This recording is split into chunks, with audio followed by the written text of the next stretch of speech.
Welcome back. Let's find out if we've gotten anything wrong so far. For that, we go to Michael Moynihan. Hi, Andy. Hello. How you doing? Good. Good. Hey, let's start with that British chap. I'm trying to be. That's what they called him in Britain. His name's Victor. Yes. A very famous actor. You did start with some anagram of. And you were right. I put it through the computer, the anagram computer, and it said that the British guy was right. But you followed that, as Andy pointed out. I was upset that he did because I desperately wanted to point it out myself. That you said that people were exponentially more stupid. Or something. Yeah. I did look this up, and it is said exponentially in Hull, where Victor is from, which is a place in northern England. So I'm right. All right. No, and I admitted, I popped to it. I'm not good with accents. I think that was completely on me. Absolutely. Yeah, I mean, look, half the time I'm trying to fact check the guy, no idea what he's talking about. No, I know. We're probably gonna have to close caption this whole broadcast. Oh, it's just baffling. Yeah. On a number of levels. Yeah. All right, Honig said you talked about the David Bowie song, "Young Americans," or at least I thought you were talking about David Bowie, right? Yes, you could have been talking about William F. Buckley's "Young Americans for Freedom." I had to make sure. The lyric is not. That was a single? Yeah, it was a single in the 70s. It is not "I was a young American," as you said. It alternates between he and she. He was a young American. Yes. Well, yes. why didn't Obama pick that up? I mean, he's a fantastic singer. I think that would have been much more effective. My sense is that David Bowie would have gotten on board. And Bowie is, he's the king. Yes. No, Elvis was. Well, David Bowie is, if you're into androgyny, David Bowie is the king. Yes. Yeah, well, Bowie has not come out of hiding in a while. And the answer to that question, why not, is because Obama's a Bolshevik. Let's see. Tom said that he's getting back at bullies by being on TV. And he responded by saying it's easy to get on TV. This split screen right now proves it. Victor, again, an accent issue. We don't understand it. It's Jared Leto, not Leto. Oh, I'm sorry. Leto is some sort of deck on a ship, apparently. I don't know. All right, let's go to the marijuana one for all of you. Let me get the quote, freak boy libertarians out there from Anne. Let me just start with Anne, because she's going to get mad at me. Anne, don't get mad at me. But, it's not worse for you than cigarettes. It just isn't. Hello? It isn't. You're supposed to be so educated. Get educated on the issue. Yeah. The difference is, incidentally, the word is edumacated. No, Thank you very much. You get a lot more of the tar and crap in your lungs. The difference is, as you said, nicotine is more addictive. Nicotine, in fact, is more addictive than heroin. But the individual cigarette is less dangerous for you. And this shows you the dangers of legalizing pot, because there is absolutely no social pressure against it. There is more social pressure against using the words miss and misses than there is against smoking pot, especially on a panel like this. I mean, yeah, you can legalize things. What do you mean by that? You can't legalize things while you have all of pop culture heavily promoting it and think that is just what this country needs right now. More kids smoking pot because, wow, the economy is just booming. We need to slow it down. I just want to say that for the people at Mediaite, ANN COULTER just came out for the legalization of heroin. She said, like, it's less. No, I said nicotine is more addictive, but you don't take heroin and stay up all night writing a book. You don't take nicotine and then hold up a liquor store with a sawed-off shotgun. You're productive on cigarettes. Frankly, we ought to be encouraging cigarettes and discouraging pot, because smokers get a lot of work done, and I think you're wrong about the economy burning. Also, people who also get a lot of things done, meth heads. Yeah, weird things. Yeah. Well, I mean, it's a thing. The answer to the question is about why more kids are smoking marijuana is because it gets you high. That's why. You might be right about that. I'm not. All right.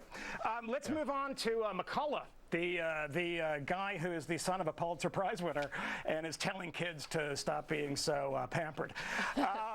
And Andy, I just want to go to you because, this reminds me in a way about this post 9/11 Le Monde editorial where they said we're all Americans now, because nobody read beyond that. Right. And right there, you said that, it's great and everything, and you led the segment with an alien puppy thing. He denounces, it's true, this is a connection here, he denounces people that sit around watching parrots roller skate on YouTube. In the speech, which I thought was a direct attack on Red Eye, but I don't know. We were very careful because we were going to have a video of a parrot on roller skates in the street. Yeah. And then we realized it wouldn't work with this story, so we took it out of the show. I mean, they're all over New York, just going down the streets on the roller skates, which is annoying. Let's go on to let's go to Victor. Victor's facts are great. Criminals have the highest rate of self-esteem. That was challenged in 2006 by academic Carrie Oster, who said it's not true. What was this Oster. person's name? Carrie Oster. Well, Carrie, tell Carrie to send me those facts, because until I see them, I don't believe it. Criminals have no self-esteem because they're totally evading reality. They're pretending that reality doesn't exist. Not true. No. They have zero self-esteem. They have the highest self-esteem. They believe that the rules don't. Not if they value their life. No, but they believe the rules don't. Their life doesn't conform to the rules. You take a look at celebrities. They commit crimes because they feel they can. So the higher the self-esteem, That is true. Love is not a crime. That is true. I would think once you get caught, your self-esteem should take a nosedive. Yeah, I think so. Like, you gotta realize, you're not very good at your job if you're a criminal who got caught. Yeah, I mean that whole look. I need to get to the Twitter story. Come on. But I did want to say, actually, first, can I say Ann, because Ann got mad at me because of all the pot and us crazy libertarians. I haven't gotten mad at you. You're much nicer than Andy usually is. I know Andy is just the worst. But I have to say that he looks like a cleaned-up version of Crispin Glover. Me? Oh yeah, I do. Yeah.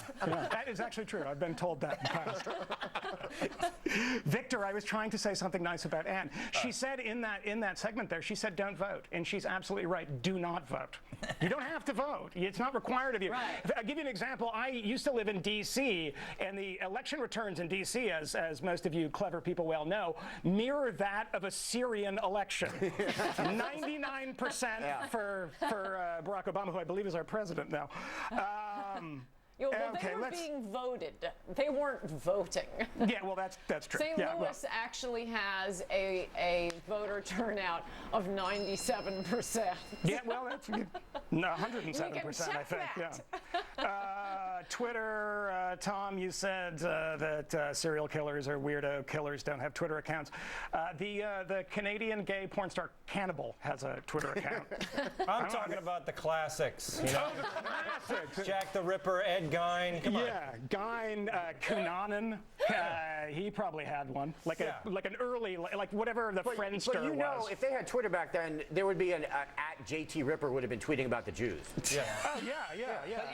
That's, instead of scrawling it on the alleyway walls, you just tweet it. It's easier. Here's an interesting fact that Ted Bundy was on LinkedIn. Yes, he was. Still is, I believe. He was actually the first person ever to be on LinkedIn. Just so you know. And you said liberals don't kill people or don't assassinate political leaders. I know. No, I said just the reverse. Yeah. Well, no. You said. I'm sorry. Conservatives don't. I just want to say. I couldn't find any. I was looking really. No. Look, I'm not endorsing because I don't have all the. book demonic. I document them all. But I do just want to say that I find it's very funny that people, there's so many conspiracy theories about the JFK murder, that the guy that invaded Cuba was shot by a guy who defected to the Soviet Union and worked for the Fair Play for Cuba Committee. Right. I'm just saying. Right, I'm backing he's you up. a classic rather not serial killer, but political assassin. Well, Some of them were stark raving mad, but to the extent they had politics, they were communists, anarchists, your standard, run-of-the-mill liberal. The two who shot Gerald Ford, the most inoffensive president ever, they were two, wacko environmentalists from California. They all do, hey, ho, ho, XYZ has got to go. That is integral to any anarchy or I'm sure shooting over history. Hey, ho, ho. Look at Kaczynski. Can't get any more left-wing than Kaczynski. And We're what just is tired. it? We got it, guys.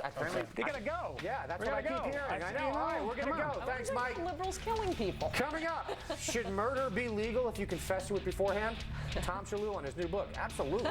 But first, hey, it's a story on hooking up that we didn't get to last night. Honestly, can't promise we will tonight either, but stick around because you never know. Does